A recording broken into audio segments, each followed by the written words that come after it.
এমন সিনেমা আগে হয়নি। ছবির প্রচারে এই লাইনটি তুলে ধরেছিলেন নির্মাতারা, আর সেটাই ছিল সঠিক স্ট্রোক।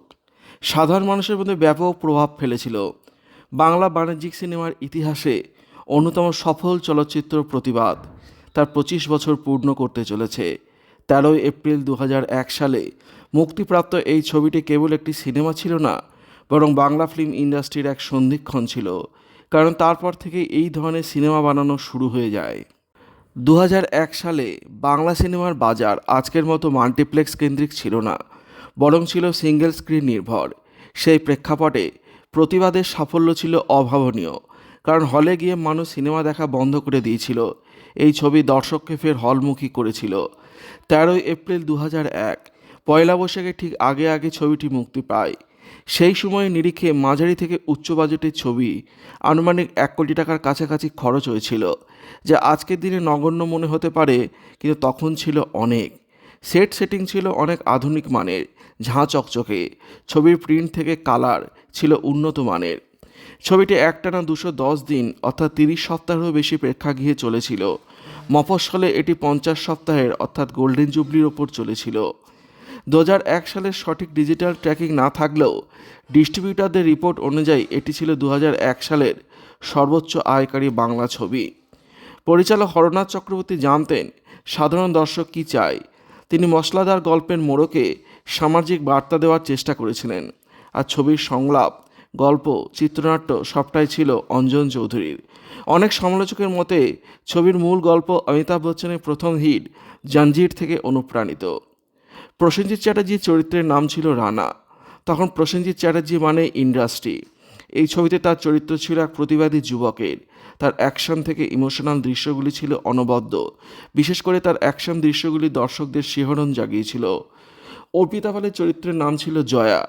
অর্পিতার স্নিগ্ধ অভিনয় এবং প্রসেনজিতের সঙ্গে তার রসায়ন ছিল এই ছবির প্রাণ। বাস্তব জীবনে তাদের প্রেমের গল্পটা শুরু হয়েছিল এই ছবির সেট থেকেই। রঞ্জিত মল্লিক। এই ছবিতে রঞ্জিত মল্লিকের চরিত্রটি ছিল আইকনিক। তার রাগী সংলাপগুলো আজও জনপ্রিয়তার শীর্ষে। তিনি একজন মুসলিম সৎ এবং নির্ভীক আজাদ্দা চরিত্রে অভিনয় করেছিলেন, যা দর্শকদের খুব পছন্দ হয়েছিল। হলে হাততালির ঝড় ওঠে। লাবণী সরকারের চরিত্রের নাম ছিল নেত্রী নমিতা সান্যাল। তার আবেগঘন অভিনয় ছবিটিকে পারিবারিক দর্শকদের কাছে গ্রহণযোগ্য করে তোলে। আমাদের বর্তমান মুখ্যমন্ত্রীর ছায়ায় অনেকটা চরিত্রটি তৈরি করা হয়েছিল। অন্যান্য চরিত্রে রাজেশ শর্মা, ভরত কল, দীপঙ্কর দে প্রমুখরা ভালোই অভিনয় করেছিলেন। ছবির সঙ্গীত পরিচালনা করেছিলেন বাবলু বোস। গানের কথা এবং সুর ছিল 90 দশকের শেষ দিকের মেলোডি এবং 2000-এর শুরুর আধুনিকতা মিশ্রণ। হিট গান ছিল কি হলো কি হবে, কলিকালে ঘোর কলি।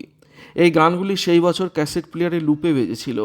কুমার শানু এবং পূর্ণিমার গাওয়া গানগুলি ছবির রোমান্টিক দিকটিকে অন্য উচ্চতায় নিয়ে গিয়েছিল। অ্যাকশন দৃশ্যগুলিতে ড্রামাটিক ব্যাকগ্রাউন্ড মিউজিক হলের উত্তেজনা বাড়িয়ে দিত। সেই দায়িত্বে ছিলেন এসপি ভেঙ্কটেশ। দর্শকদের প্রতিক্রিয়া ছিল অন্যরকম। হল থেকে বেরিয়ে দর্শকদের মুখে একটাই কথা ছিল, পুরো পয়সা উসুল। বিশেষ করে যুব সমাজ পছন্দ করেছিল প্রসেনজিতের অ্যাংরি ইয়ং ম্যান লুক। তৎকালীন জনপ্রিয় ম্যাগাজিন আনন্দলোক ছবিটিকে নিয়ে একাধিক কভার স্টোরি করেছিল। সমালোচকরা লিখেছিলেন, মুমূর্ষু বাংলা ইন্ডাস্ট্রিকে অক্সিজেন দিল প্রতিবাদ।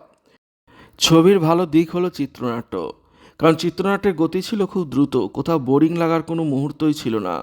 রঞ্জিত মল্লিকের ডায়লগ ডেলিভারি ছিল ছবির এক্স ফ্যাক্টর। দুর্বল দিক, আজকের নিরিখে দেখলে অ্যাকশন দৃশ্যগুলি অবাস্তব মনে হতে পারে, কিন্তু 2001 সালে সেটাই ছিল ট্রেন্ড। প্রতিবাদ নিয়ে আজকের এই আলোচনা আপনাদের কেমন লাগলো কমেন্টের মাধ্যমে লিখে জানাবেন। ভালো লাগলে শেয়ার করবেন, আর অবশ্যই চ্যানেলটি সাবস্ক্রাইব করবেন। ধন্যবাদ।